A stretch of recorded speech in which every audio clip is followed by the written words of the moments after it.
अस्सलामु अलैकुम व रहमतुल्लाहि व बरकातुहू। अल्हम्दुलिल्लाहि नहमदुहु व नस्तईनुहु व नस्तगफिरुहु व नु'मिनु बिही व नतवक्कलु अलैहि व नऊज़ु बिल्लाहि मिन शुरूरि अनफुसिना व मिन सय्यिआति अमालिना। मन यहदिहिल्लाहु फला मुदिल्ल लहु व मन युद्लिलहु फला हादिय लहु। वअशहदु अन ला इलाहा इल्लल्लाहु वहदहु ला शरीक लहु व अशहदु अन्ना मुहम्मदन अब्दुहु व रसूलुहु। अम्मा बाद फ़अऊज़ु बिल्लाहि मिनश शैतानिर रजीम। बिस्मिल्लाहिर रहमानिर रहीम। वअब्दुल्लाह व ला तुशरिकु बिही शैआ वबिलवालिदैनि इहसाना। वक़ाल अल्लाहु तआला इज़न बिस्मिल्लाहिर रहमानिर रहीम। लक़द कान लकुम फ़ी रसूलिल्लाहि उस्वतुन हसना। सदक़ल्लाहुल अज़ीम व सदक़ रसूलुहुन नबियुल करीम व नहनु अला ज़ालिका लमिनश शाहिदीन वश्शाकिरीन। वरुबिया नबी सल्लल्लाहु अलैहि वसल्लम अल-इस्लामु यअलू व ला युअला। वक़ाल फ़ी मौज़िन आख़र इन्नमल उलमा वरसतुल अंबिया औ कमा क़ाल नबी सल्लल्लाहु अलैहि वसल्लम। वक़ाल फ़ी मौज़िन आख़र मन वसल इलैना फ़हुव मिन्ना व मन क़तअ अन्ना फ़हुव लैसा मिन्ना औ कमा क़ाल नबी सल्लल्लाहु अलैहि वसल्लम। एकदा सेदिन दाঁড়িয়েছিলাম শহরের ফুটপাতে। এমনই দৃশ্য দেখুন অশ্রু আসিল নয়ন পাতে। দেখিতে দেখিতে ভাবি কেন দিলে প্রভু তুমি ওদের হাতে মোদের ভাগ্যের চাবি। যাহারা আজ কেড়ে নিল সব পলিটিক্সের জোরে।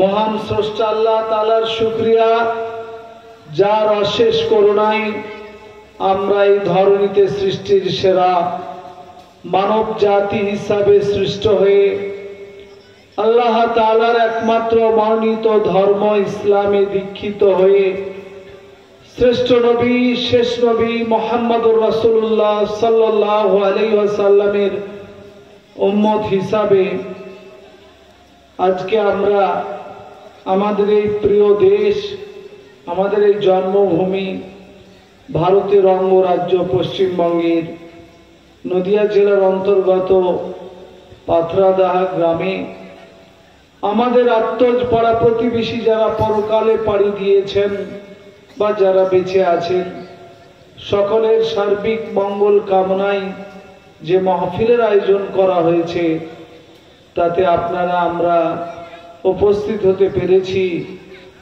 যারা উপস্থিত হয়েছে অন্তত মহান স্রষ্টার আল্লাহর শুকরিয়ার্থে সকলেই বলি আলহামদুলিল্লাহ।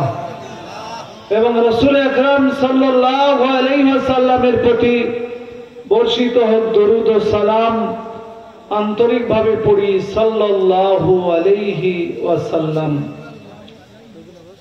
আজকে আমাদের আত্মজ পাড়া প্রতিবেশী বিভিন্ন কবরস্থানে শায়িত আমাদের ওস্তাদেরাও চলে গেছেন অনেকে। মৌলানা আবু বকর খান সাহেব, তার ছেলে মৌলানা আব্দুর রহমান, তিনিও কবরে গেছেন। আপনাদের আমাদের অনেক আপনজন, অনেকে বেঁচে আছেন যার বাবা মা চলে গেছেন, আবার অনেকে বেঁচে আছেন যার ছেলে চলে গেছে।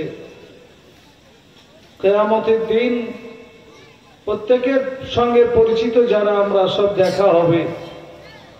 লা ইউসালু হামিমুন হামিমা, no friend will ask after any friend. দেখা হবে কিন্তু কেউ কারোর হাল জিজ্ঞাসা করবে না। তা আল্লাহর কাছে একান্ত প্রার্থনা, আল্লাহ তুমি তাদের আর আমাদের গুনাহ খাতা মার্জনা করে জান্নাতে সাক্ষাৎ নসিব করুন, বলি আল্লাহুম্মা আমিন। আজকের এই জালসার সভাপতি বা সঞ্চালক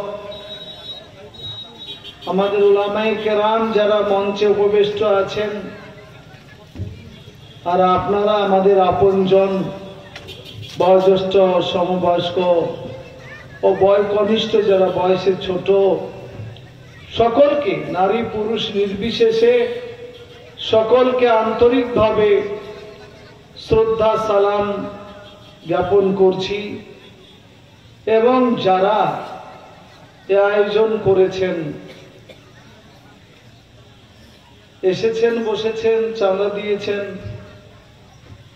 এই সভার আঙ্গিক সুষ্ঠু বৃদ্ধির জন্য যারা মেহনত করেছেন, আমি মোহাম্মদ নাজমুল হক খাকসার গুনাহগার, সকলের জন্য আল্লাহর দরবারে সার্বিক মঙ্গল কামনা করছি। আল্লাহ তাআলা কবুল করুন, আল্লাহুম্মা আমিন। এখানে আসার পর থেকে নেই, যেদিন দাওয়াত নিয়েছি তখন থেকেই মন ভালো ছিল যে এখানে যেতে হবে। এক তো প্রত্যেক দিন জালসা, আর কালকে 12 ক্লাসের পরীক্ষা শুরু। আমার ব্লকে 4টা সেন্টার, 4টা সেন্টারের সেক্রেটারি আমি। থানাতে কোশ্চেন, সকাল 7টার সময় কোশ্চেন নিয়ে সব জায়গায় পৌঁছে দিতে হবে। আর আবার আমার স্কুলও সেন্টার আছে। আব্দুর রহমান, মৌলানা আব্দুর রহমান যখন ফোন করে, তা আমি ওকে সময় দিতে পারছিলাম না। কিন্তু মানে আপনাদের শুকরিয়া যত আদায় করব কম হবে, কমই হবে। মানে গোখরাপোতা মানে নদীর ওই পার আর এপার পাথরা দেওয়া। আপনাদের দানের বিনিময়ে মদিনাবাগ মাদ্রাসা গড়ে ওঠা। আমি জানি না কোন কপালে নসিবে ছিল বলে এই মাদ্রাসা খুঁজে পেয়েছিলাম। 1983-84 সাল হবে যখন আমি আসি এখানে। ওই দিনের অনেক ইতিহাস মনে থাকবে ওইসব দিনের। তো এটাই মনে করব যে প্রত্যক্ষ পরোক্ষ আমার মতন লোক আপনাদের কাছে ঋণী। তাই দাওয়াতটা নেওয়া, যদি কিছুটা আপনাদের পাশে দাঁড়াতে পারি। এর আগে একবার পাথরাদাহ সোনাতলাতে আমি এসেছি বলে আমার মনে আছে, বড় জালসা হয়েছিল। যা কথা হবে আন্তরিক, আপনারাও মহব্বতে বা আন্তরিকের সঙ্গে এসেছেন। আর এই মাদ্রাসার কাছে আমরা চরম ঋণী। তার মধ্যে আমি দুজনের নাম কোনোদিনই ভুলবো না। এখনো নাম মনে পড়লে পিঠ কাঁপে, যেমন হয় এই মার পড়লো। সেটা হচ্ছে মৌলানা আবু বকর খান সাহেব আর মৌলানা পীর নুর ইসলাম সাহেব। আল্লাহ তাআলা সকলকে কবুল করুন, আল্লাহুম্মা আমিন। আর এই নদী পার হয়ে এখান থেকে তখন ধোবলিয়া ট্রেন ধরতে যেতাম হেঁটে। এখন তো কত সুবিধা। মৌলানা আব্দুর রহমান বলছিল ওদের বাড়ির কাছ দিয়ে বাস যায়। এটা দিয়েও তো কালীনগর মনে হয় বাস যায় নাকি, পাশের রোডটা দিয়ে। যাই হোক, এক দাস্তা, একটা ইতিহাস। আল্লাহ তাআলা আমাদের পরিচিত অপরিচিত মাদ্রাসার সঙ্গে প্রত্যক্ষ পরোক্ষভাবে যারা জড়িত, আল্লাহ তাআলা সকলকে কবুল করুন। যারা কবরে গেছেন, আল্লাহ তাআলা সকলের গুনাহ খাতাকে মার্জনা করুন। সকলে বলি আল্লাহুম্মা আমিন। দেখুন, জালসা জুলুসে বক্তব্য আপনাদের অনেক শোনা আছে। মদিনাবাগ মাদ্রাসায় প্রত্যেকবার জালসা হচ্ছে, আশেপাশে গ্রামে হয়। আমি যেদিন কালীনগরে করে যাই, তারপরে পরই সোনাতলাতে জালসা ছিল। খালি লাইট আর গেটে সব দেখতে পাচ্ছিলাম যে 2 দিন পরে হবে। আমাদের যে জায়গাটা গ্যাপ থেকে গেছে সেটা হলো আমাদের আমলের গ্যাপ। আজকে এখানে এসে পৌঁছেতাম, মাইকে এশার নামাজ হচ্ছিল, দারুণ সুন্দর করে কেরাত করছিলেন। আজকাল ইমামদের ভালো কেরাত করে নামাজ পড়ানোর ইমাম খুব কম, অভাব, কিন্তু সেটা খুব ভালো লাগলো। তা আসুন আমরা একটু আমলি রূপ দেওয়ার চেষ্টা করি। আল্লাহ আমাদেরকে কবুল করুন, আল্লাহুম্মা আমিন। বর্তমান দেশে যা চলছে তাতে আমরা জানি না যে কতদিন সুহালে ভালোভাবে, যেভাবে এতদিন দেশ স্বাধীনতার পর ৭৭ বছর ধরে ইবাদত বান্দেগি করার আপনারা আমরা সুযোগ সহজভাবে পেলাম, জানা নেই আর এই ধারাবাহিকতা কতদিন থাকবে। তবে এর জন্য আমরা অনেকটা দায়ী। প্রত্যক্ষ পরোক্ষভাবে আমরা নিজেদের দায়ী এড়িয়ে গেলে হবে না। তা আগে যেভাবে লম্ফু ঝম্পু করে মানে খানিকটা অনল বর্ষির মতন, আগুন ঝরানো মতন বলার চেষ্টা করতাম, মোদি, যোগী আর অন্যান্য যারা আছে, সেটাকে একটু ঘুরিয়ে দিতে চাইছি। আপনারা জ্ঞানী গুণী লোক, শিক্ষিত লোক, একটু বুঝার চেষ্টা করবেন। প্রথমে আমি আমাদের একজন মুসলিম বাদশার কথা বলছি, মুতাসিম বিল্লাহ। ইতিহাসও বলা হবে, সেখান থেকে শিক্ষণীয়টা আপনাকে আমাকে গ্রহণ করতে হবে। আর সেই ঘটনাতে যারা এখন বাড়াবাড়ি করছেন দেশে ক্ষমতায় এসে, আমি যে কবিতাটা পড়েছি, যাহারা আজ কেড়ে নিল সব পলিটিক্সের জোরে, ক্ষমতা কি খুব বেশি আমাদের চেয়ে? হাত পায়ের ক্ষমতা যদি ধরা যায়, সেখানে পলিটিক্সের ক্ষমতা। তো তাদের জন্য এই ঘটনাটাতে মেসেজ আছে। তাই আপনাদের একটু মনোসংযোগ কামনা করছি। মা বোনরা এসেছেন, আমি তো সুর সরাল করে বক্তব্য করি না, এরকম কথা বলা করি। তাকে তাদের জন্য একটা কথা বলবো যে আমরা এখানে যারা আছি সবাই বাপ না হতে পারলেও সবাই কিন্তু কারো না কারো সন্তান। কি বলছেন? সবাই কি আমরা পিতা হতে পেরেছি? মিঠু, তোমার বিয়ে হয়েছে? হয়নি মনে হয়, চাকরি পেলে করবে, এক একটা লোক ওইরকম আছে আর কি। তো সবাই আমরা পিতা না হই, জনক হইনি আমরা, কিন্তু সবাই আমরা সন্তান। আল্লাহ তাআলা কোরআনে বললেন, ওয়াবুদুল্লাহ ওয়ালা তুশরিকু বিহি শাইআ। Worship to Allah and do not associate with him. আল্লাহর ইবাদত করো, তার সঙ্গে কারো শিরিক করো না। এই শিরিকের ডেফিনেশন অনেক লম্বা কথা। অর্থাৎ আল্লাহ একমাত্র আমাদের মালিক, রুজিদাতা, সন্তানদাতা, সবকিছু। এই জায়গায় দাঁড়িয়ে থাকো। আর ওয়াবিল ওয়ালিদাইনি ইহসানা, আর পিতা মাতার প্রতি ভালো ব্যবহার করো। এই জায়গাটা দেখেন, পিতা মাতার চেয়ে দুনিয়াতে রক্তের সম্পর্ক ভাই বোনেরা কাছের, এটা ঠিক।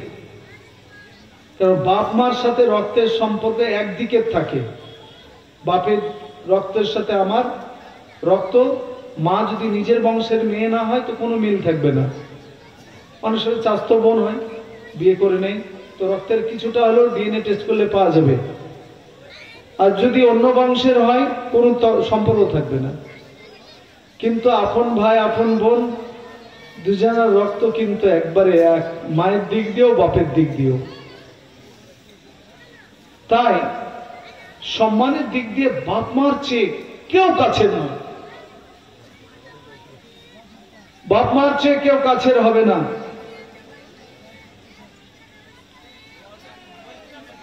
তো সকলেরই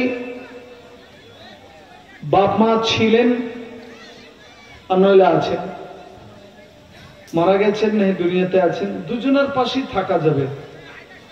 আল্লাহ রাসূল সাল্লাল্লাহু আলাইহি ওয়াসাল্লামকে তার আপন চাচাতো ভাই আব্দুল্লাহ ইবনে আব্বাস রাদিয়াল্লাহু তাআলা আনহু বলছেন কাদ উম্মি তুওয়াফিয়াত, আমার মা মারা গেছেন, কি করব যাতে মায়ের উপকার হবে।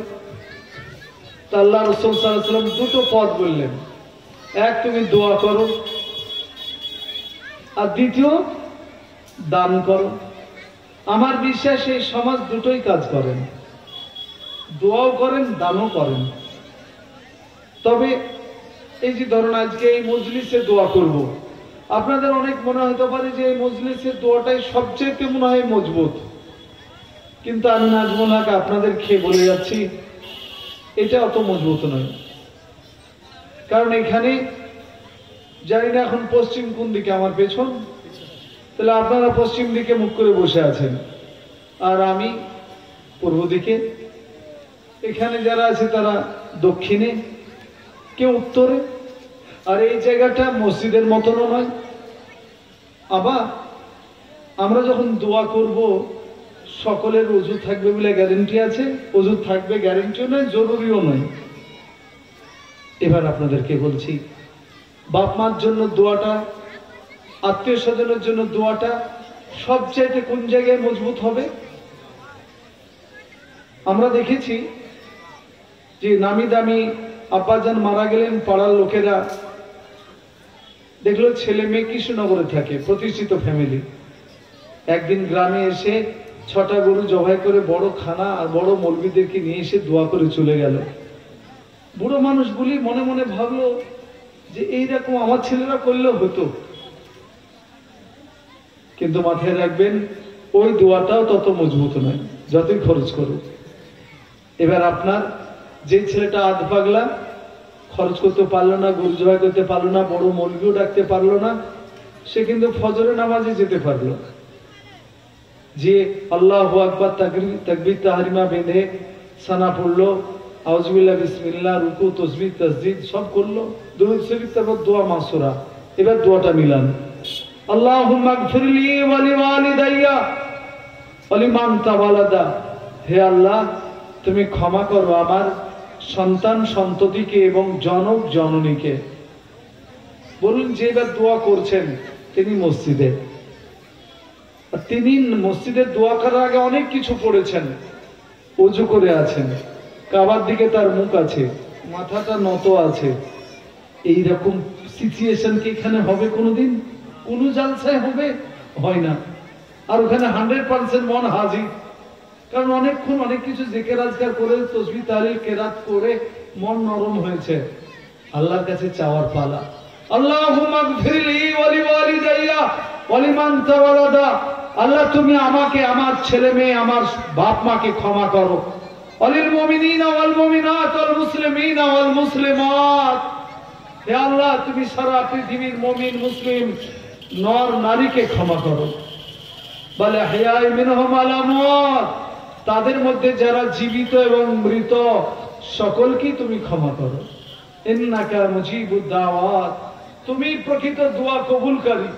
বিরহমাতিকা ইয়া আরহামার রাহিমিন, তুমি করুণাময়, অতি দয়াশীল, তোমার নামের বরকতে এই দোয়া চাইলাম, তুমি কবুল করো। বলুন, আপনারা লেখাপড়া জানুন আর না জানুন, ওই মসজিদের ওই সিচুয়েশনটা কোনোদিন তাবলীগের ইজতেমায় তৈরি হবে না। কোনোদিন এই জালসার মঞ্চে হাজার হাজার লোক নামাজ পড়ুক, তবুও হবে না। এটা 5 ওয়াক্ত যারা নামাজ পড়ে সে নামাজে যেটা তৈরি হবে, আর 1 লক্ষ লোক হঠাৎ করে এক জায়গায় জমা হয়ে দোয়া করবেন, তার মতন হবে না। তাই প্রকৃত বাপ মাকে জন্য দোয়া কে করলো? ওই আধপাগলা ছেলেটা যে মসজিদে যায়, ফজরে গেলে 2 বার, জোহরে যদি 12 রাকাত নামাজ পড়ে তো জোহরে 4 রাকাত আগে 1 বার, ফরজে 1 বার, আবার সুন্নতে 1 বার, আবার নফলে 1 বার, আসরে যদি পড়ে 4 রাকাত তো 2 বার, মাগরিবে 3 বার, আর এর সাথে অনেক কবার। বলেন, এত ভালো দোয়া করার আর কোনো সুযোগ আছে বলে মনে হয়? তবু আমরা কেন এটা করি? এটাকে ছোট করছি না, কারণ এখানে 5 রকমের লোক হলাম, হয়তো নাজমুল হকের চোখে পানি আসছে না, কিন্তু কোন বসে এক দাড়িওয়ালা আব্বাজান কান্না করছেন, চোখের পানি ঝরছেন। আর হাদিসে আছে, আল্লাহ রাসূল বলেছেন, যখন সাদা দাড়িওয়ালা লোকের চোখ দিয়ে পানি ঝরে, আল্লাহ তার দোয়া কবুল না করে লজ্জা পান, হতে পারে তার জন্য দোয়াটা কবুল হতে পারে। বা ওই যুবক যার মুখে হয়তো দাড়ি নাই, কিন্তু যৌবনের সমস্ত উচ্ছ্বাসকে ফেলে দিয়ে আল্লাহ ভীরু হয়ে গেছে, তার চোখ নিংড়ানো যে পানি, সেটাই হয়তো আল্লাহর কাছে কবুল হতে পারে। সেই জন্য এই মজলিসের দাম কম নয়, কিন্তু প্রত্যেক দিন যদি আমরা নামাজ পড়ি, তা আল্লাহ রাসূল তার আপন চাচাতো ভাইকে যেটা বললেন, তোমার মায়ের জন্য দোয়া করো, তো নামাজি হলে দোয়া করার সবচাইতে সুযোগ বেশি, বলুন আলহামদুলিল্লাহ। আর দান, দান আপনি না করতে চাইলেন তো আমরা ছাড়বো না। মদিনার মাসে জালসা হবে, মিশকাত খতম হবে, আবার রমজান মাস আসবে, চাঁদা করতে আসে না আসে না আব্দুর রহমান সাহেব? তা আপনি না দিতে চাইলে তো আমরা ছাড়বো না, দান করা হবে, আমার সমাজ দেয় এবং মাঝে দান তাক দিবে এবং দিব আমরা ইনশাআল্লাহ, বলুন জি। তো আল্লাহ রাসূল সাল্লাল্লাহু আলাইহি সাল্লাম বললেন দোয়া করো আর দান করো। আর আপনাদের কাছে বিনীত নিবেদন, অনেকে এখানে আছেন হজ করেছেন, আমার হজ হয়নি, আমি উমরাতে গেছি। তো আমরা যারা টাকা পয়সা খরচ করে হজ করতে যাই, প্রত্যেকের হজ কবুল হয়ে গেছে বলে গ্যারান্টি আছে কি আমাদের, বলুন? এখনই এশার নামাজ পড়ে এলাম, আপনারা জামাতে বলেন, আমি একাই পড়লাম, তা আমাদের ইমাম সাহেবও বলতে পারবে না যে আমার নামাজ গ্যারান্টি, আর মুক্তাদিও বলতে পারবে না যে আমার নামাজ গ্যারান্টি আল্লাহ কবুল করে নিয়েছেন, বলতে পারবো না। কিন্তু আল্লাহর নবী একটা গ্যারান্টি বলেছেন, নবীর কথার চেয়ে আর কারো কথার গ্যারান্টি বেশি হবে বাবজিরা? হবে না। নবী সাল্লাল্লাহু আলাইহি সাল্লাম বলেছেন, মান নাযারা নাযরাতান ইলা ওয়ালিদাইহি, যে হজ করতে গেল তার হজ কবুল হলো কিনা আল্লাহ জানে, কিন্তু নবী সাল্লাল্লাহু আলাইহি সাল্লাম বললেন, যে ব্যক্তি তার পিতামাতার দিকে একবার ভালো করে চাইলো, একবার দেখলো, আব্বা মা সম্মানের সঙ্গে মহব্বতের নজরে, ভিতরে শ্রদ্ধা রেখে মহব্বতের নজরে একবার বাপ মার দিকে তাকালো, চিন্তা করুন, একবার বাপ মার দিকে মহব্বতে চেয়ে দেখা, তা আল্লাহর নবী বলেন এটা গ্যারান্টি যে কবুলকৃত হজের যা নেকি, বাপ মার দিকে তাকালে তত নেকি, বলুন সুবহানাল্লাহ। তো নবীর এই কথা তো গ্যারান্টি, নামাজ আমার কবুল হয়েছে কিনা গ্যারান্টি নাই, রোজা গ্যারান্টি নাই, কিন্তু বাপ মা এত মানের এবং সম্মানের যে তার দিকে ভালো করে চেয়ে দেখলে, তাকালে, বাড়ি থেকে বেরিয়ে যাচ্ছি, মায়ের দিকে কথা বলে মার সঙ্গে বিদায় নিয়ে গেলাম, তা আল্লাহ রাসূল সাল্লাল্লাহু আলাইহি ওয়াসাল্লামের থিওরি, কবুলকৃত হজের সমতুল্য নেকি পাবে, বলুন সুবহানাল্লাহ। সেজন্য বাপ মার সঙ্গে সদ্ব্যবহার করবেন, করবো ইনশাআল্লাহ। আমার বাপ মা বেঁচে আছে, বাপ মার সেবা করলে এর বরকত, ফজিলত, এর গুণাগুণ পরে বুঝতে পারবেন। আর যদি আপনি আপনার বাপের এই গ্রামে কবরস্থান জিয়ারতে যান, মাঝে মাঝে ছোট ছেলেটা 10 বছর বয়স, তাকে সাথে করে নিয়ে যান, এটা তোমার দাদুর কবর, এটা তোমার দিদিমার, এটা আমার চাচা, বড় চাচার, একটু দেখিয়ে দেন, বুঝিয়ে দেন। আপনি দোয়া করেন, আপনার বাপের কবরের সামনে দাঁড়িয়ে মনে করেন যে আপনার বাপ আপনাকে কত ভালোবাসতেন, আপনার মা কত না খেয়ে আপনাকে খাওয়াতেন, হ্যাঁ? তা আপনার তখন চোখে পানি আসবে, আসবে না? কবরস্থানে মায়ের বুকের সামনে দাঁড়িয়ে আছেন, গত বছর দাফন করে গেলাম, মাটি কত সুন্দর ছিল, বসে গেছে, এই মা আমাকে না খাইয়ে খেত না, চোখ দিয়ে পানি ঝরবে, আপনার ছেলে দেখবে যে আমার আব্বা কাঁদলো। তা আমার বিশ্বাস আপনিও যেদিন থাকবেন না, তা আপনার ছেলে কিন্তু আপনার কবর ছাড়বে না, ইনশাআল্লাহ সেও জিয়ারত করতে যাবে। আর জিয়ারত করতে গিয়ে আমরা কি দেওয়া বলি? আসসালামু আলাইকুম ইয়া আহলাল কবুর ইয়াগফিরুল্লাহু লানা ওয়া লাকুম আনতুম সালাফুনা ওয়া নাহনু বিল আথার। মানেটাও শোনাই কত সুন্দর। আমরা এখন বেঁচে আছি তো কেউ বাউল, কেউ হানাফি, বেঁচে আছি তো কেউ সিপিএম, কেউ কংগ্রেস, কত রাগারাগি দলবাজি হয়, মারা যায়, একই কবরে রাখা হয়, কবরস্থানে একই না, একটাই কবরস্থানে আছে, দল আলাদা, দুনিয়াতে হয়তো কথাও হয়নি, কিন্তু যেমনি কবরে রেখে এলাম আর বা সমস্ত দলবাজি বন্ধ, কে কার অত্যাচার করেছে বন্ধ। আমরা তখন বলি আসসালামু আলাইকুম ইয়া আহলাল কবুর হে কবরবাসী, তোমাদের প্রতি আল্লাহর সার্বিক শান্তি নেমে আসুক। কবরবাসী মানে সিপিএম কংগ্রেস নয়, আমার পাড়ার লোক, আমার বংশের লোক নয়। তখন হলো হে কবরবাসী, ইয়াগফিরুল্লাহু লানা ওয়া লাকুম, হে কবরবাসী, তোমাদের প্রতি আল্লাহর শান্তি করুণা নেমে আসুক, আর আল্লাহ আমাদের এবং তোমাদেরকে ক্ষমা করে দিন। আল্লাহ মাফ করুক আমাকেও এবং তোমাদেরকেও মাফ করুক। আনতুম সালাফুনা, তোমরা এই কবরে আমাদের আগে এসেছো, কারণ আমি এখনো বেঁচে আছি। আপনি দোয়া পড়ছেন মানে বেঁচে আছে। এখনো মা বোনদের জায়গা আলোচনা,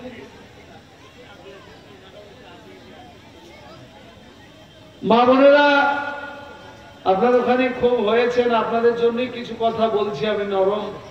তো একটু দয়া করে একটু সামনের দিকে এগিয়ে যান, মিলেমিশে বসুন, সবাইকে গুছিয়ে নেন। আর ভাই আপনারা বেলকুনিতে বসলেন কেন? আসেন না নিচে, আসেন। এই মজলিস তো দোয়ার মজলিস করা হয়েছে, মায়েদের জন্য করা হয়েছে। আসেন সবাই বসে, দাঁড়িয়ে কেন ভাই? আসেন বসুন এখানে। আমি সাধারণত জালসায় কেউ গোছিয়া বসেন, জমে বসেন এটা বলি না। এই মিঠুরা আমাদের জালসায় যায়, বেশি জানে, কারণ অনেক মাইক লাগানো থাকে, হিন্দু ভাইরা থাকে, তারা জানবে দূর থেকে যে মুসলমান বসতে জানে না, তো ওদেরকে জানানোর দরকার কি। তাই অনেক সময় ইশারাতে বলি। তা আপনারা আসুন, একটু জমে বসে যান। যখন বলা হলো দাঁড়িয়ে না থেকে, এখন তো আর অত স্কিন টাইট প্যান্ট নাই যে বসা যাবে না, এখন তো ফাটা প্যান্ট পরা যুগ। আসুন সব জমে। ওই ভাই পেছনে তুমি এই ওইদিকে মুখ করে কেন? এদিকে মুখ করো। হ্যাঁ, মনে হচ্ছে ওখানে ভ্যালেন্টাইন ডে মানাচ্ছে, গতকাল ছিল। এদিকে গুছিয়ে এসো। ওখানকার মজলিস ভাঙো, পাগড়ি আলো ভাই, এদিকে এসো, নড়ো একটু। তোমাদের বলছি, ওই চারজন এদিকে, ছেলে মানুষটা উঠো। এ ভাবছে পালিয়ে যাবে ব্যাটা। তো কি বলছিলাম? আসসালামু আলাইকুম ইয়া আহলাল কুবুর, ইয়াগফিরুল্লাহু লানা ওয়া লাকুম, আনতুম সালাফুনা ওয়া নাহনু বিল আসার। আপনারা এই কবরে আগে এসেছেন। ওয়া নাহনু মানে এবার আমরা, বিল আসার, আসার বলা হয় একজন আগে হাঁটছে, তার পায়ে পা রেখে হাঁটা। আর এখানে বলা হয়েছে অনুজ, তোমরা অগ্রজ, তোমরা আগে এসেছো কবরে, আমরা অনুজ, আমরা একদিন কবরে আসবো তোমাদের পরে পরে।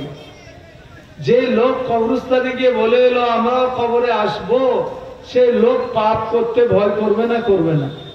সেই জন্য কবরস্থান একা একা বেশি জিয়ারত করতে যাওয়া উচিত। আমরা ভাবি কবরস্থান জঙ্গল, গেলে জিন ভূত ধরবে। অন্তত এটা গ্যারান্টি যে কবরস্থানে কোনো জিন আপনাকে ধরবে না। কবরস্থানে কোনো জিন বদমাশি করতে পারে না। কবরস্থানে ওখানে জিন ধরবে না, বরঞ্চ আপনার বাড়িতে জিন থাকতে পারে না, একদিনও সেজদা হয় না, তো ওখানে জিন থাকবে না, তার কোথায় থাকবে? আপনার বাড়িতে জিন থাকা সম্ভব, কবরস্থানে থাকবে না। আল্লাহ আমাদের হেফাজত করুন, বলুন আল্লাহ। তবে কিসের জন্য বলছিলাম? বাপ মার জন্য। আর একটা ছোট্ট কথা বলি, শেষ করছি। আপনার একটি বই বেরিয়েছে, 40টা হাদিস আছে তাতে, হকুকুল ওয়ালিদাইন, পিতামাতার হক ওর উপর। তো সেইখানে এই হাদিসটা আছে, যে ব্যক্তি বাপ মার দিকে ভালো করে তাকালো, সে কবুলকৃত হজের সমতুল্য নেকি পেল। সে হাদিসের একটা ব্যাখ্যায় গল্প লিখেছেন, যিনি লিখেছেন বইটি। গল্পটা কি লিখেছেন? যে বাপ মার সঙ্গে যারা দুর্ব্যবহার করবে, তাদের নসিবে তাদের ছেলে কর্তৃক দুর্ব্যবহার আসবে। অর্থাৎ আমি নাজমুল হক বাপ মার সঙ্গে যদি দুর্ব্যবহার করি, তা আমার সন্তানরাও আমার সঙ্গে দুর্ব্যবহার করবে।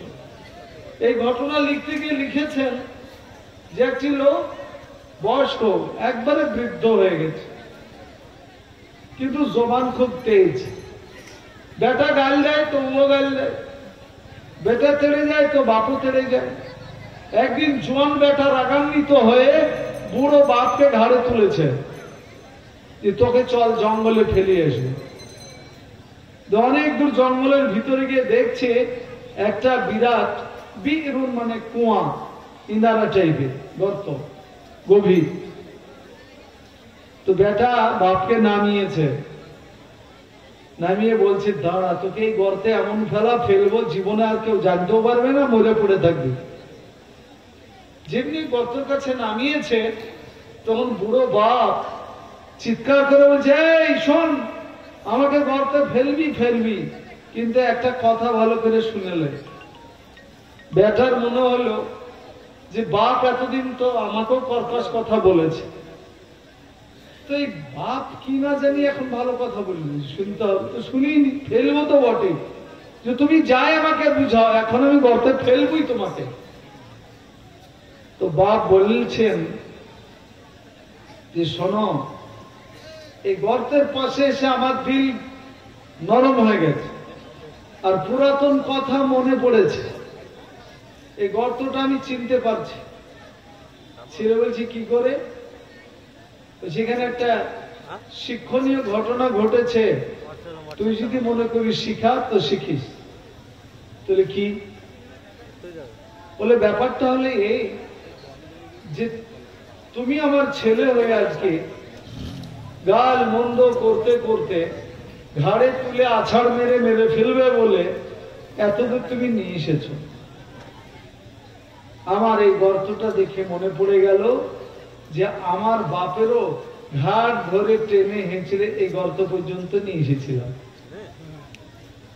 এই গর্ত দেখে মনে হলো যে আমার বাপের সঙ্গে যে দুর্ব্যবহার করেছি সেটা অন্তত হলো। এবার আমার বিশ্বাস এই ঘটনায় তুমি যদি আমাকে গর্ত ফেলাও তা আমার আর ক্ষতি নেই, যা হার হবে, কিন্তু ভবিষ্যৎ তোমারই অন্ধকার হবে বলে মনে হচ্ছে। যে পোতাটার বয়স 8-10 বছর, সে পোতাও একদিন তোমাকে টেনে হিঁচড়ে গর্তে নিয়ে আসবে, যেমন আমি তোমার দাদুকে নিয়ে এসেছিলাম। কি বুঝলেন? ছেলের কিন্তু মনে হয়ে গেল যে আমার বাপের সঙ্গে অনেক কিছুই হয়েছে, এখান থেকে শিক্ষা নেই। তো এটা মনে রাখবেন, যার প্রহসনে হোক প্রলোভনে হোক, অনেকে বলে বিয়ে শাদীর পর ছেলেরা বদলে যায়, বাপ মার সঙ্গে দুর্ব্যবহার করে, যার দ্বারাতেই হোক সবারই হক আদায় করতে হবে, স্ত্রী হিসাবে করতে হবে, কিন্তু বাপ মার সঙ্গে কোন রকমের দুর্ব্যবহার করব না। একবার জোরে বলুন ইনশাআল্লাহ। কোরআন শরীফে বলা হয়েছে যদি বাপ মা পাপ করতে বলেন, পাপ, তাহলে শোনা হবে না। বিয়েতে পল্লিতে হবে বাপ, শোনা হবে না। নইলে বাপ মা আল্লাহ না করুক বেনামাজি যদি হয়, আর ছেলে যদি বড় আল্লামা হয়, পরেজগার মুত্তাকিও হয়, আর বাপ মা বেনামাজি কেন, আমি নাজমুল হক বলছি, বেঈমান হয়, বাপ মা ধর্ম আলাদা, আমি মুসলিম, তবুও বাপ মা হিসাবে তার সেবা শুশ্রূষা করতে হবে, সম্মান দিতে হবে। আল্লাহ আমাদেরকে কবুল করুন, আল্লাহুম্মা আমিন। সবাই চেষ্টা করব বাপ মার সেবা করার, ইনশাআল্লাহ। আলহামদুলিল্লাহ। এবার আমি আপনাদের কাছে কোন ঘটনা রেখে এসেছি মনে পড়ছে? ভুলে গেছেন? বাদশাহ। নিজের ছেলের নামও রাখবেন, তাহলে ঘটনা মনে থাকবে। মুতাসিম বিল্লাহ, 1258 সাল, এখন 2024 চলছে, তাহলে 1258 মানে অনেক আগে, প্রায় 850 বছর আগে। 850 বছর আগে এই 1258 সাল পর্যন্ত মুসলমান মসজিদের ইমামের জন্য এখন বেতন দিতে হয় না, আপনাদেরকে তখন দিতে হতো না। মসজিদের ইমাম, মাদ্রাসার শিক্ষক সরকার ব্যবস্থা করতেন। কোন পাড়াতে মসজিদের দরকার সরকার তৈরি করতেন, কোথায় মাদ্রাসার দরকার সরকার তৈরি করতেন। সেই যুগের কথা বলছি। লাস্ট খলিফা মুসলমানদের মুতাসিম বিল্লাহ। হঠাৎ এক রাত্রে হালাকু খাঁ বাগদাদ দখল করলো। ঘেরাও করলো বাগদাদ। বাগদাদ শহরের পাশে দুটো নদী আছে, এখন ইংরেজিতে বলে টাইগ্রিস আর ইউফ্রেটিস, দাজলা নদী আর ফুরাত নদী, দুটো নদী আছে। বাগদাদ ঘেরাও করে নিয়ে একটা চিঠি লিখে হালাকু খাঁ মুসলমানদের বাদশার কাছে পাঠালো। নাম কে পাঠালো বললাম? হালাকু খাঁ। ইংরেজরা কি উচ্চারণে হালাগু লিখেছে আর কি। হিন্দু ভাইরা ভাবে হি ওয়াজ মুসলিম, হালাকু খাঁ মুসলমান ছিল, but he was not Muslim. Hulagu Khan মুসলমান ছিল না, হি ওয়াজ মেজাই। মেজাই মিন্স অগ্নি পূজক, আগুনের পূজা করত, মুসলমান না। পৃথিবীতে ওর চাইতে নিষ্ঠুর বাদশাহ এসেছে বলে মনে হয় না। এত নিষ্ঠুর, অত্যাচারী, জালিম ছিল। তার দু একটা ঝলক আপনাদের কাছে এখনই এসে যাবে। এইরকম একটা নিষ্ঠুর শাসক, স্বৈরাচারী শাসক হঠাৎ গভীর রাত্রে বাগদাদ ঘেরাও করে ফেলেছে। মুসলমান গোয়েন্দা, মুসলমান সেনাবাহিনী ফেল বুঝতেই পারেনি। ঘেরাও করার পর একটা চিঠি লিখে পাঠালো কার কাছে? আমাদের মুসলমান বাদশাহ মুতাসিম বিল্লাহর কাছে। মুতাসিম বিল্লাহকে লিখলো যে মুসলমানদের বাদশাহ, তুমি আরামে দেশ চালাচ্ছ, চালাও, কোনো রক্তপাত না করে আমার সঙ্গে দেখা করো, সমঝোতা হবে, চুক্তি হবে, চুক্তি করার পর তুমি তোমার দেশ চালাবে, আমি আমার দেশে চলে যাব। রাত্রি 12টা 1টা গভীর রাত্রে মুসলমানের বাদশাহ চিঠি পড়ার পর আতঙ্কিত। বাগদাদ ঘেরা পড়ে গেছে, আমার একটা সেনাবাহিনী দাজলা নদীর ওই পারে আছে, আর যারা বাগদাদের সিকিউরিটি গার্ড তারা তো ঘুমিয়ে। এখন তো যুদ্ধ ঘোষণা করা মুশকিল। তাই ঠিক করলো, বাড়ির পরিবারের লোকদেরকে বলল যে আমরা যুদ্ধ না করে হালাকু খাঁর সঙ্গে চুক্তি করব। বাড়ির লোকেরা বলল, কারো আব্বা, কারো কাকা, কারো দাদু, সবাই আপন আত্মীয়। বাড়ির লোকেরা বলল যে না, এ হচ্ছে খুব ধোঁকাবাজ, নিষ্ঠুর বাদশাহ, এর সঙ্গে কোনো চুক্তি করো না, যুদ্ধই করো, মরবো মরবো। বাদশাহ মুতাসিম বিল্লাহ বলল, না, গভীর রাত্রে কোনো আমার সেনাবাহিনী জাগ্রত নয়, কাজী যুদ্ধে রক্তপাত হয়ে যাবে। তো বাড়ির লোকেরা বলল, ঠিক আছে, যখন চুক্তি করবেন আপনি তো চলেন, আমরাও যাব, আপনাকে একাই ছাড়া হবে না। বাদশাহ আবেগে এসে পরিবারের সবাইকে দিল, নারী, পুরুষ, বৃদ্ধ, জওয়ান, বাচ্চা, মোট 27 জন বাদশাকে নিয়ে হাজির। হালাকু খাঁর কাছে যেমনি হাজির হয়েছে, যেমন সিনেমাতে, নাটকে, যাত্রায় অট্টহাসি হাসে ভিলেনরা, সেই রকম অট্টহাসি হেসে হালাকু খাঁ বলল, এই তো আমাদের ট্যাপে পা দিয়ে দিয়েছে, জাল্লাদ তাড়াতাড়ি মুসলমানদের বাদশাকে বন্দী করো, প্রত্যেকের হাত পেছন দিকে বেঁধে দাও। 27 জন লোকেরই হাত পেছন দিকে বাঁধা হলো। বাদশার চেয়ে যারা খুবই ছোট 13 জন বাম দিকে রাখা হলো। বাদশার চেয়ে যারা ছোট বড়, বাদশার ডান দিকে রাখা হলো 13 জন, 26 জন, আর বাদশাহ 27। হালাকু খাঁ আদেশ দিল জাল্লাদদেরকে যে বাড়ির সবচেয়ে যে সদস্যটা ছোট, 4 বছর 5 বছর, বাদশার সামনে, এই বুড়ো মুসলমান বাদশার সামনে আগে ওকে হত্যা করো। আর শোনো, এক কবে হত্যা করবে না, ওর সামনে আগে এক হাত কাটো, বাম হাত কাটা হলে ডান হাত কাটো, তারপর গলা কাটো, বাদশা যেন বুঝতে পারে ব্যথা কাকে বলে। এই করে 1258 সালের গভীর রাত্রে, কোন এক রাত্রে আমাদের মুসলিম সাম্রাজ্যের বাদশাহ মুতাসিম বিল্লাহ পরিবারের 26 জন সদস্যকে হত্যা করা হলো। তারপরে বাদশাহ নিজে ঘোড়ায় চড়ে হালাকু খাঁ অট্ট হাসি হেসে জাল্লাদকে বলল, এবার বুড়োকে মারো, কান কাটো, গলা কাটো, জিভ কাটো, হাত কাটো, টুকরো টুকরো করে দাও, একদম মেরে দিও না। যত ছটফট করবে, যত আর্তনাদ করবে, যত চিৎকার করবে, যত রক্ত ফিনকি দিয়ে ছুটবে, তত আমি আনন্দিত হব, আমি নাচবো। তাই করি, মুসলমানের বাদশাকে মেরে দিল। এক একটা পয়েন্ট আপনাদেরকে মনে করিয়ে দেবো খালি। এতটা দুর্দশা আসেনি তো আমাদের আল্লাহর রহমতে এখনো? হ্যাঁ না বলবেন না? বলবেন না? এতটা আসেনি, আর আসবেও না ইনশাআল্লাহ। বলুন আল্লাহুম্মা আমিন। প্যারা হাজিরিন, একটা পয়েন্ট মনে রেখেন, নিরাশ হতে হবে না। হযরত মাওলানা আলী মিয়া নদভী রহমতুল্লাহর কথা আপনাদের সামনে বলবো।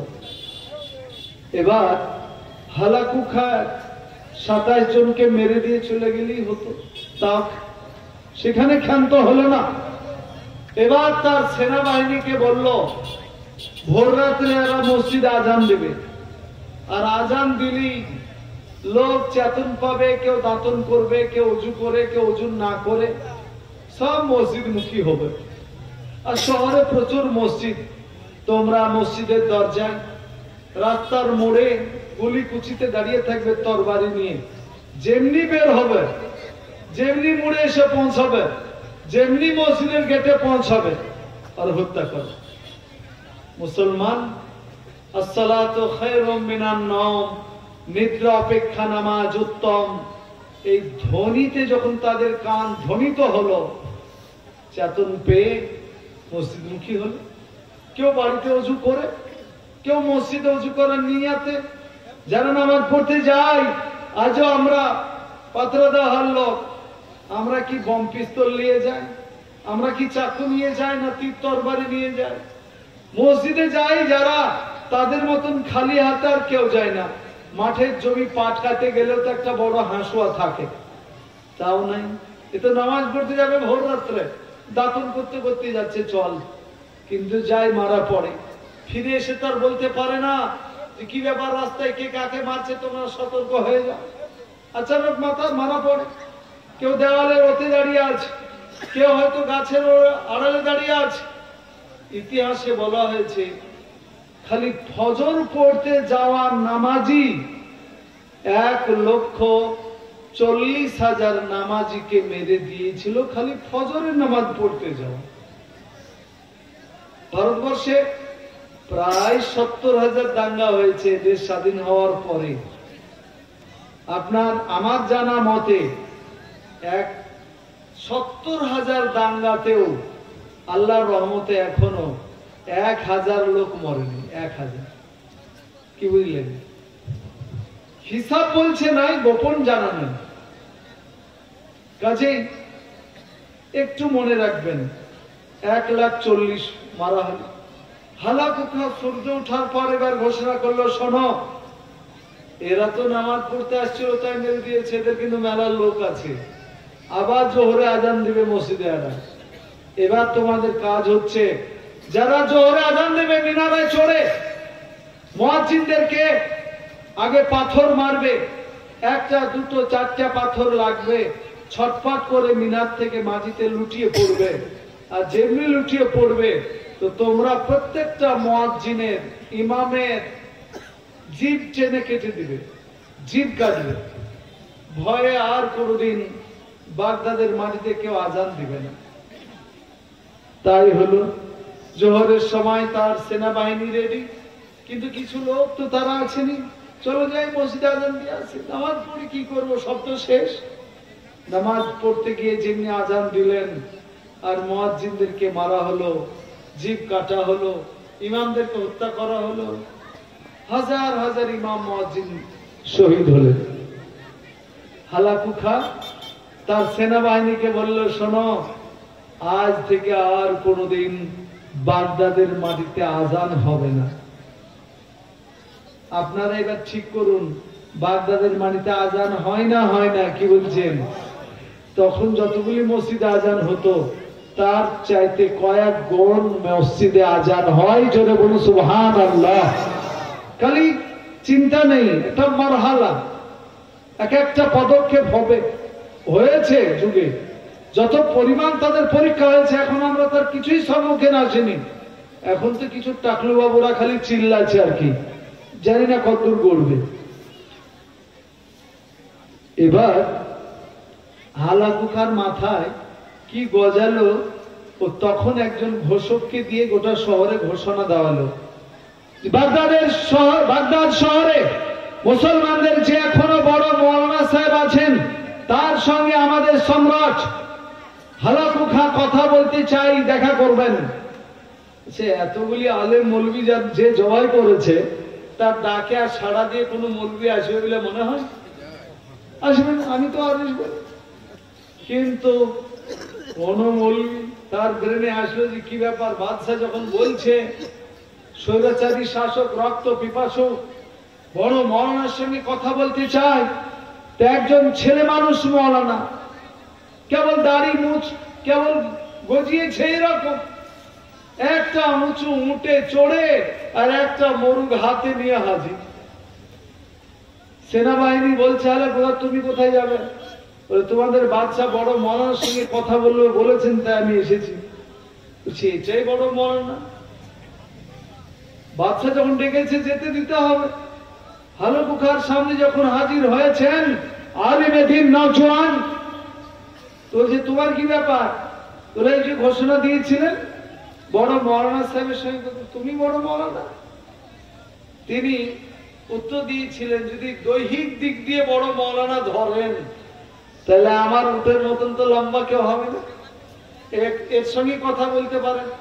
আর কণ্ঠস্বর ভালো হিসাবে যদি মনে করেন ভালো মৌলানার দরকার, তাহলে আমার হাতে মরুগ আছে, এর চাইতে আমার আওয়াজ ভালো নয়, এর সঙ্গে কথা বলতে পারেন।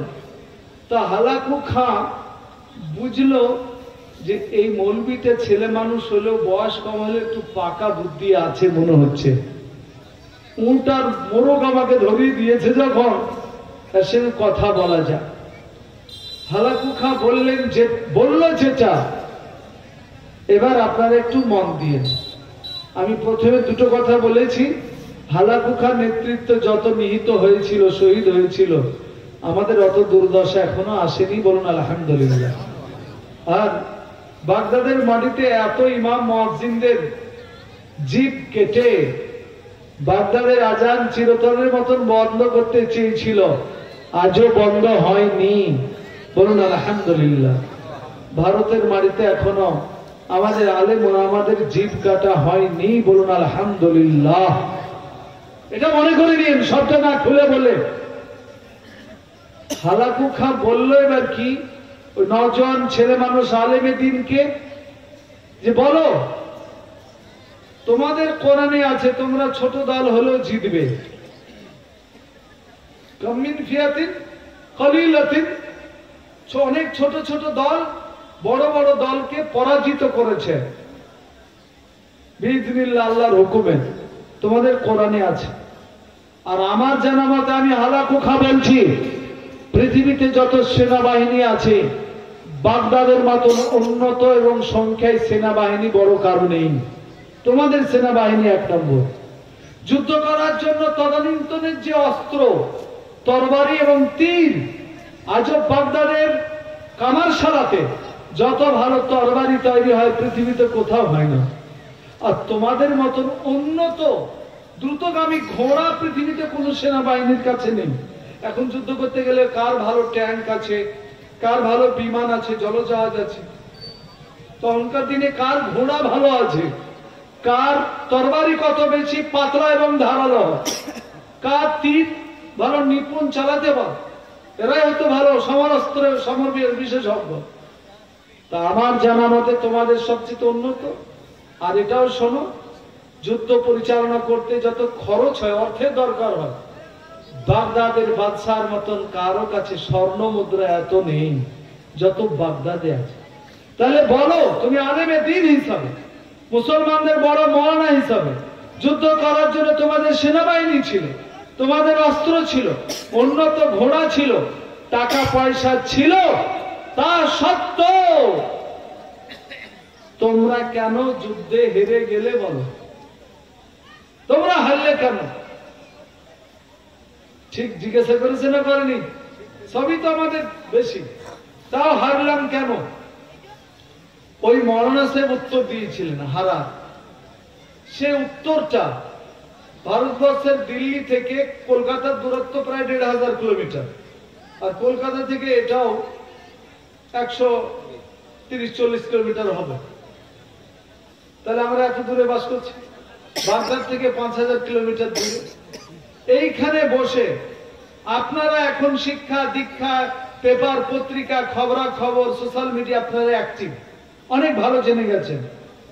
এবার ওই ১২৫৮ সাল, ৮৫০ বছর আগে এত কিছু থাকার পরও গোটা বাগদাদ মুসলিমদের রক্তে রঞ্জিত হয়েছিল। হালাকু খান ১০ লক্ষ মুসলমানকে হত্যা করেছিল, ১০ লাখ। খালি বাগদাদ শহরে, কত একটা শহরে মুসলমান বাস করত, এত হত্যা করেছিল। বলা হয়েছে লাশ আর লাশ, জানাজা পড়ার কেউ ছিল না, কবর দেওয়ার কেউ ছিল না, এত দুর্দিন গেছে মুসলিমদের। সেই জায়গায় দাঁড়িয়ে একজন আলেমে দিন কিয়ামত পর্যন্ত আগত মুসলমানকে সচেতন করে গেছে। তোমাদের বাবরি যাবে কিনা, তোমাদের জ্ঞান বাপি যাবে কিনা, তোমাদের এনআরসি হবে কিনা, এই পটলা যারা মাথায় চুল নাই তারা তোমাদেরকে ধমক দিচ্ছে, ऐसा दिन हमेशा नहीं रहेगा। আমরা সেখানে আতঙ্কিত হচ্ছি। আপনাদেরকে মনে করাচ্ছি ওই মৌলানা কি উত্তর দিয়েছিলেন, সে উত্তরটাকে যদি আমরা আজও ধরে নিতে পারতাম। উত্তরটা কি? তিনি বলেছিলেন যে হালাকু খান শুনুন, আমাদের সৈন্য ছিল মজবুত, অর্থ মজবুত, সবই ঠিক, কিন্তু ১২৫৮ সাল, এটা প্রায় ৮০০ বছর পার হয়েছে, আমরা তেমন কোন যুদ্ধে হারিনি, আমাদের পূর্বপুরুষ হারেনি। তাহলে তখন কেন আমরা জিতলাম, এখন কেন আমরা হারছি? তার একটা তিনি টার্নিং পয়েন্ট দিয়েছিলেন। তিনি বলেছিলেন আরবিতে, যতদিন মুসলমান দায়ী ছিলেন, দাঈউন, ততদিন মুসলমান হারেনি। যবে থেকে মুসলমান মাদউ হয়ে গেল, তবে থেকে মুসলমানদের হারা শুরু হলো। দায়ী আর মাদউটা কি? পৃথিবীতে যত ভালো কাজ করার জন্য মুসলমানরা সমস্ত জাতিকে আহ্বান করেছে, হে পৃথিবীর লোকেরা শোনো, এটা ভালো কাজ তোমরা করো, এটা ভালো কাজ তোমরা করো, ওটা ভালো কাজ তোমরা করো। যতদিন মুসলমান সব পৃথিবীকে দাওয়াত দিয়েছে, আহ্বান করেছে, আহ্বায়কের ভূমিকা পালন করেছে যে ভালো কাজ তোমরা করো, ততদিন মুসলমানদের হার হয়নি। চলো বলুন আলহামদুলিল্লাহ। আর ওই আলিমে দিন সেই দিনকে বলেছিলেন, যেদিন থেকে মুসলমান মাদউ হয়ে গেল, অর্থাৎ আহত হলো, আহ্বায়ক না থেকে আহ্বান করা হলো, আমন্ত্রিত হলো। লটারি, মুসলমান লটারি কাটো, মুসলমানের কাছে দাওয়াত গেল, মুসলমান অ্যাকসেপ্ট করেছে কিনা? মুসলমান তোমরা মদ খাও, মুসলমানের কাছে মদের দাওয়াত গেছে, মুসলমান মদ খায় না, খায় না। মুসলমান তোমরা সুদ খাও, বলুন সুদের দাওয়াত এসেছে কিনা? সুদের ইনভেনশন করেছে ইসরায়েল, ৬০০০ কিলোমিটার দূর ইহুদিরা।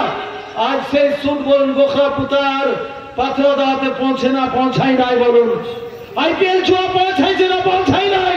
লটারি টিকিট কাটা পৌঁছাইছে, পৌঁছাই নাই। বেপরদায় থাকতে হবে মেয়েদেরকে, তাই দাওয়াত পৌঁছেছে কিনা? পৌঁছাই নাই।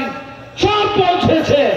অর্থাৎ সে আলেমে দিন ১২৫৮ সালে হালাকু খান চোখে চোখ রেখে বলে গেছেন যে যতদিন আমাদের সমাজ পৃথিবীর লোককে ভালো কাজে আমন্ত্রণ জানিয়েছে, ততদিন মুসলমান হারেনি।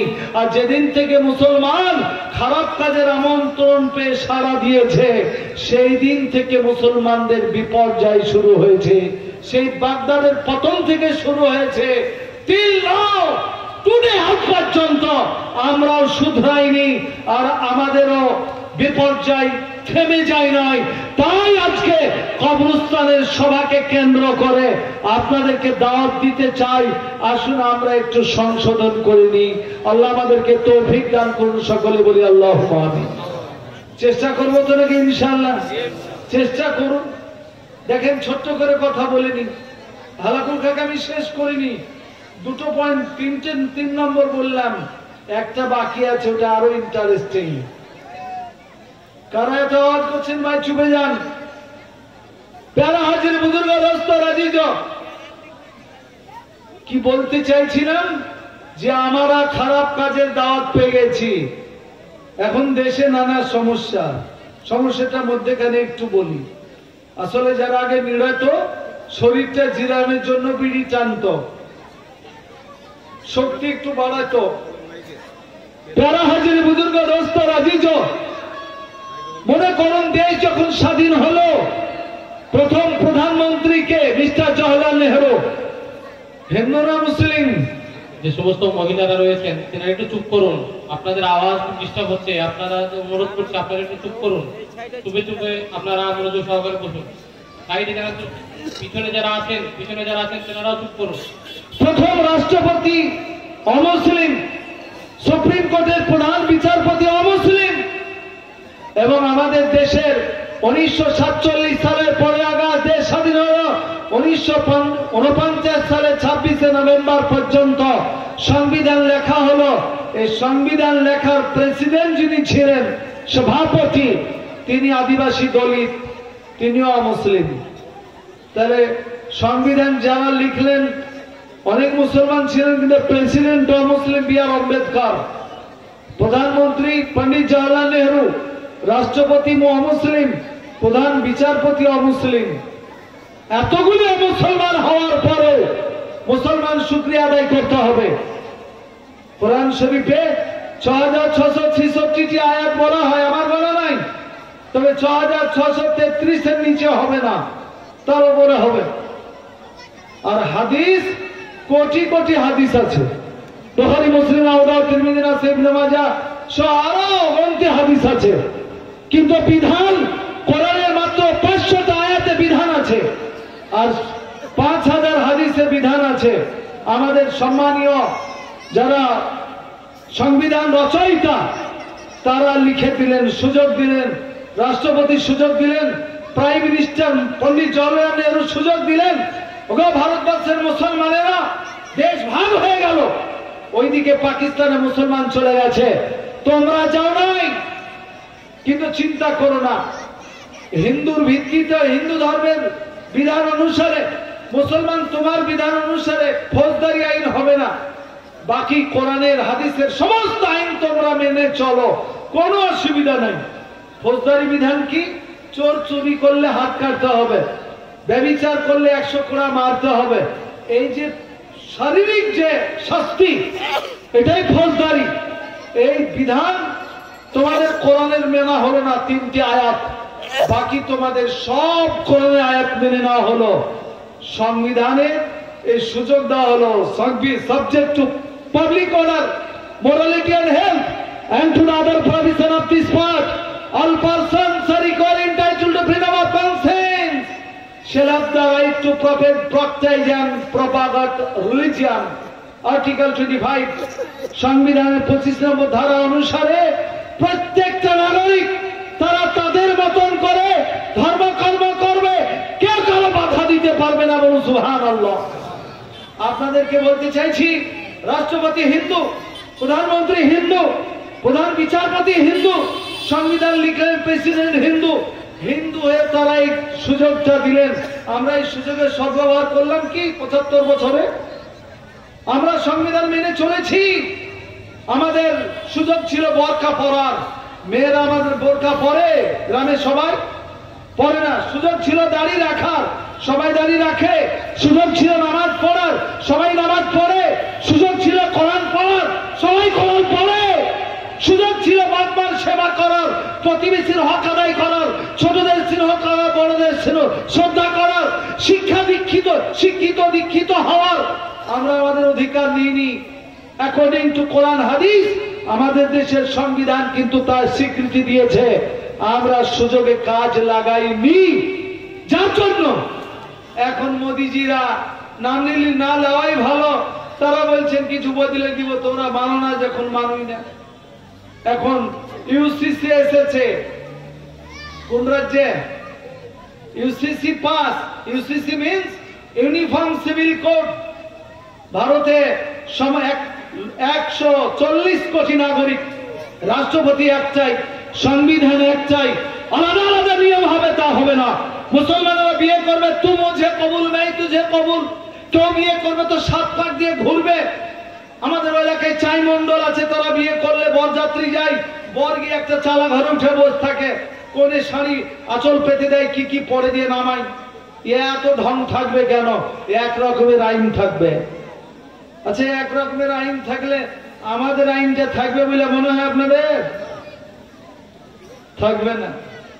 আমি নাজমুল হক মনে মনে করেছি, ভারতবর্ষের কোন এক এমন লোক আছে, আল্লাহ তাআলা রুজির মালিক, তিনি যদি বলেন যে আমি তোমাদেরকে 2 দিনের মালিকানা দিলাম, 2 দিনের, যাকে খুশি রুজি দাও, দিও না।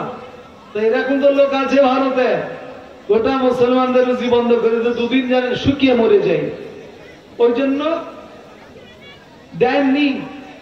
আর অক্সিজেন আরো গুরুত্বপূর্ণ। ভারতে এমন নাগরিক আছে, তাদের হাতে নেতা আছে, আল্লাহ যদি বলতেন যা তুই অক্সিজেন সিলিন্ডারের মালিক, 1 মিনিটের মতন মুসলমানদের অক্সিজেন বন্ধ করে দিত, এরা যেন সব আগে মরে যায়। সেজন্য আল্লাহ তাআলা অক্সিজেনের মালিকানা দেন নাই। কিন্তু পেয়ারা হাজির বুজুর্গ দোস্ত আজিজ, আমাদেরকে যে আমল করার সুযোগ দেওয়া হয়েছিল সংবিধানে, আমরা সেটা কাজে লাগাইনি। তাই এখন এরা বলছেন ইউনিফর্ম সিভিল কোড, এক রকমের আইন হবে দেশে, বিবাহের ক্ষেত্রে, জমি বন্টনের ক্ষেত্রে,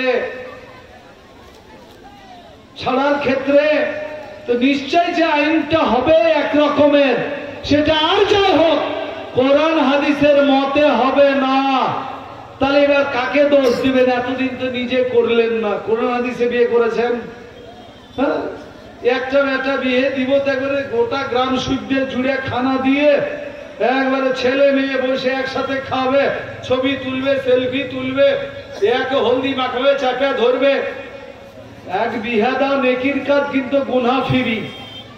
এরকম ভাবে কাজ করলো আমাদের সমাজ। এখন এটাকে এখন সর্বপ্রথম উত্তরাখণ্ড রাজ্য সরকার পাশ করিয়েছে যে ইউনিফর্ম সিভিল কোড উত্তরাখণ্ডে লাগু হবে। পাশ হয়ে গেছে, দিল্লিতে পাশ হয় নাই, কেন্দ্রে পাশ হলেই তারপর গোটা দেশে লাগু হবে।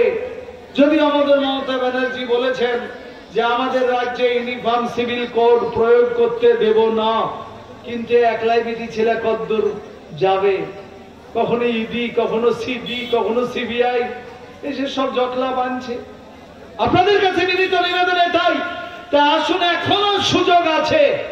আমরা অ্যাকর্ডিং টু ইন্ডিয়ান কনস্টিটিউশন বাকি দিনগুলি ইসলামিক ল, ইসলামিক নিয়ম, নবীর সুন্নত গুলি মেনে চলার চেষ্টা করি। আল্লাহ আমাদেরকে কবুল করুন, আল্লাহুম্মা আমিন। আর আমরা চেষ্টা করবো বলি ইনশাআল্লাহ। এবার হালাকু খানি বলছিলাম না, আমাদের কত মারলো বললাম।